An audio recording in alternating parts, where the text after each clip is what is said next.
আগামীকাল সংসদে স্পিকার ও ডেপুটি স্পিকারকে শপথ পাঠ করাবেন রাষ্ট্রপতি, এমনটা জানিয়েছেন স্বরাষ্ট্রমন্ত্রী সালাউদ্দিন আহমদ। ত্রয়োদশ জাতীয় সংসদের প্রথম অধিবেশন উপলক্ষে প্রধানমন্ত্রী তারেক রহমানের সভাপতিত্বে সরকারি দলের সংসদীয় সভা শেষে কথা বলেন তিনি।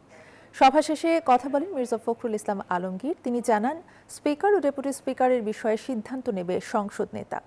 বুধবার সকালে সংসদ ভবনের সরকার দলীয় সভাকক্ষে সরকারি দলের সংসদ সদস্যদের নিয়ে এই সভা শুরু হয়। সিদ্ধান্ত হবার কথা রয়েছে আরও কিছু গুরুত্বপূর্ণ বিষয়ে।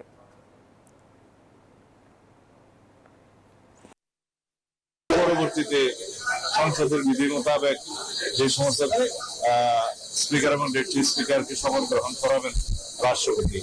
পার্লামেন্টারি পার্টির বৈঠক যা হয় বিভিন্ন বিষয় নিয়ে, আগামীকাল সংসদ শুরু হচ্ছে সেই সব বিষয় নিয়ে। বিকাশ পেমেন্টে 10,000 টাকার বেশি অফার। শপিং চলছে তো।